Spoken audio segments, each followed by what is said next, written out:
Hello and welcome back to my channel. My name is Jesse and I welcome you back to Crazy Tits. In today's video I'll be showing you guys how to run FL Studio smoothly on low-end PC without any lags or glitching.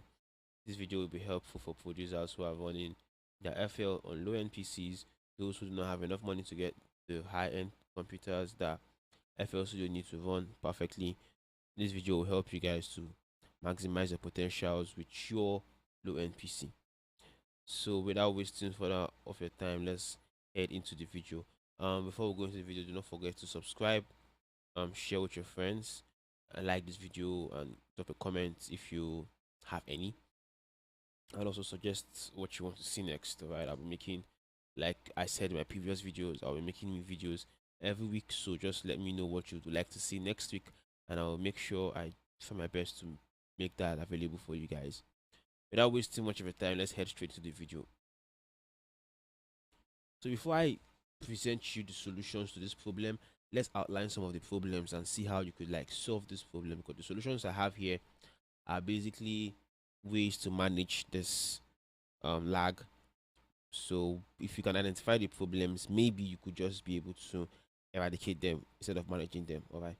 So number one on my problems list here, the most frequent problem is running FL on systems that are way below specs. All right, so I'll head on now to the FL official page to show you the system requirements for FL Studio to run.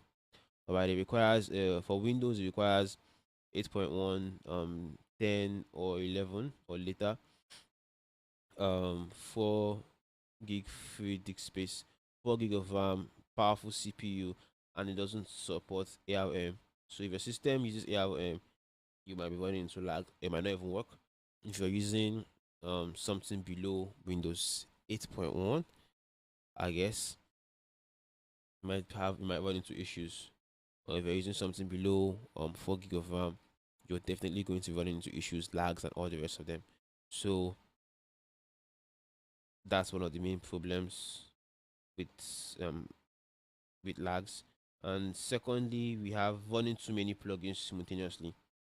That's like in this project you can see here. I have like two expands here: Nexus, Purity, Labs, Purity again, expand again, M1, M1, and expand again. As you can see, all of these plugins have their own weight on your CPU. So if you're running all these plugins at the same time and you're also running FL Studio, it's giving your CPU lots of work to carry out at the same time. And if you do not have a powerful processor to run it, it's going to run into issues, and then you have lags and cracks and stuff.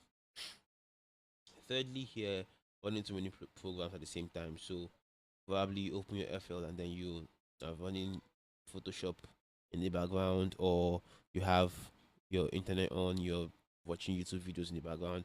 It's going to lead to cracking and lags because your PC still needs memory to be able to run all of these programs you're opening. You understand? So you're going to run into lags if you have that. So my advice here is, if you're running FL, do FL. If you're done with FL, you can do whatever you want to do. FL is more like a jealous app, if you say, because if you're even if you even like turn on your screen recorder and you're recording, and maybe you play a beat that has lots of plugins at the same time, it's going to lag. All right, so FL is a jealous plugin, so run FL alone. Do not run FL together with any other plugin. It doesn't like it. So with any other program, it doesn't like it. Okay. And then lastly, here you might be running on a short buffer length. Okay, I will show you what the buffer length, how to set your buffer length now. So you come into options, audio settings, and if you're using the audio driver, come here, you see the buffer length. Here you click on that, and it's advised to use if you're running into problems with your sound, like glitching and the rest. It's advised to move your buffer length to the highest, which is in this case 2048. As you can see, mine is at that level, but that doesn't mean it's going to solve your glitching though, but it would help in some cases. So now we've outlined the problems, let's look at some solutions. Okay, so I'll play this bit for you. This this beat from one of my beats I'm working on. So I'll just play the beat for you, and then you will listen for the glitching, and then we'll solve the glitching together. Okay. So let's listen to the beat now.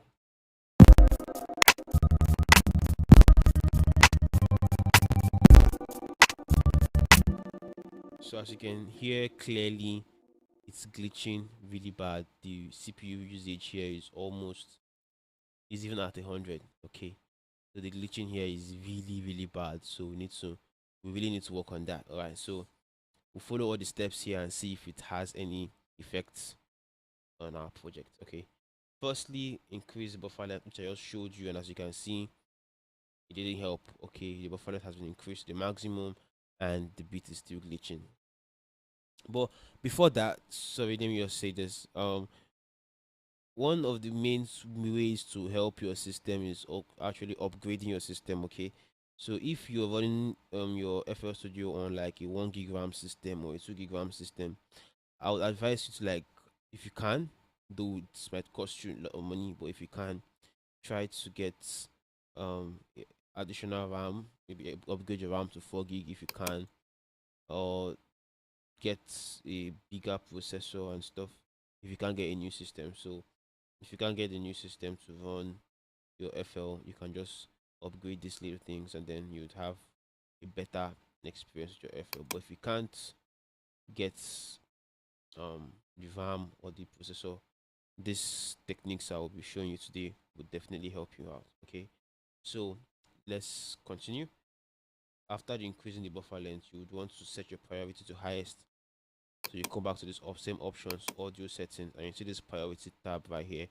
You drop that down and you set that to highest. Okay, after that you come down to the CPU section.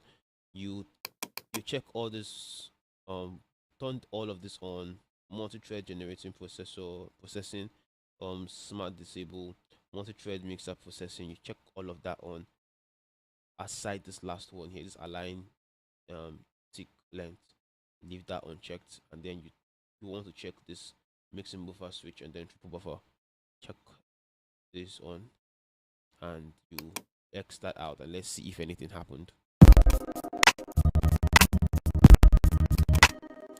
Nothing happened. Still the same. Okay, let's move on to the next thing we have here. Now you can locate your heavy plugins. But before that, you'd want to go up onto tools, macros, and then you want to do this stuff here: switch smart disable for all plugins.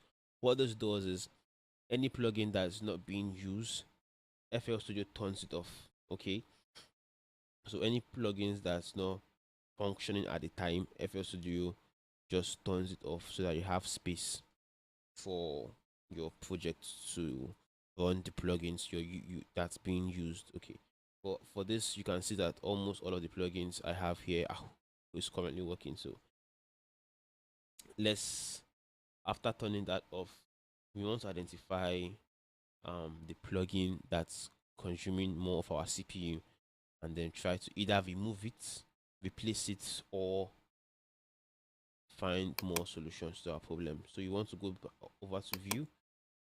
View right now, you come down to plugin performance monitoring. You click on that, and this panel shows up. Now when you play your project, you would see how much of your CPU the plugins are consuming. So you play. Let's freeze this. So as you can see up here, we have Nexus is consuming more, followed by Purity. Then this, I will see Retro Color, which is an effects plugin, Fruity Parametric EQ, Labs, Expand. So we cannot basically remove, but you can see in percentage, you can see this is 122%, this is 73%, this is 15%. So these these two are constituting more problems than any other ones you get. So this one and this one, more problem. So we want to fix that. There are several ways to fix that. You can get rid of the plugin, put in a different one that would be lightweight and still have the quality of sound you want.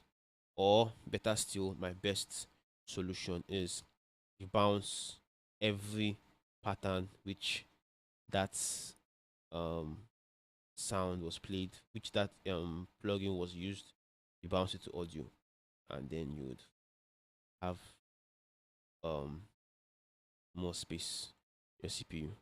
So what this actually does is it takes the MIDI you've already produced, bounces it into audio.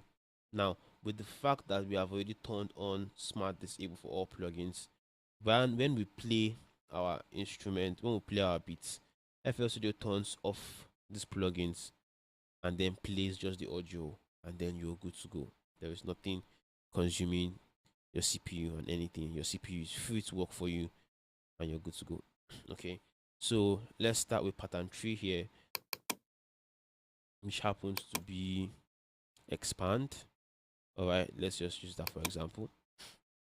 So you go to pattern 3, you right click on pattern 3, see this render and replace. That's what you want to do. Click on that, and it brings up this window. You want to make sure that it's set to wave and leave remainder, because you're going to also be capturing the effects. So if you cut remainder, the effect might not flow. Like if you have reverb on it, it might not have that reverb tail.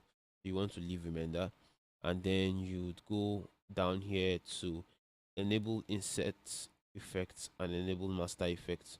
You might uncheck this enable master effects if you want to, but enable insert effects, that's going to, so when you do this, it's going to capture both the sound and the effect you must have put on the sound into the new audio you're going to produce. So you would also not even need, you would also not need the what's it called now, the effects plugins anymore. So everything is just going off. All you have is just plain audio. All right, so click here to start. So wait for that while it happens. While you're waiting, you can use that time to just hit on that red beautiful button looking at you right there and turn on notification, because I post every week and you get to get fresh content like this from me every week, and you don't want to miss this sexy voice. Don't mind me, but please subscribe. All right, okay, that's done now. As you can see, everywhere where pattern 3 appears on this project has been replaced by our new audio. Okay, so now I have already bounced all of my patterns into audio, so I will just pause the video now and replace all of this MIDI with audio, and then we'll play the project again and see what actually is going to happen. Okay, so let's pause. Okay, now welcome back. I'm done replacing those MIDI with audio files, and now let's listen and see if we're able to eradicate the glitching. So let's go.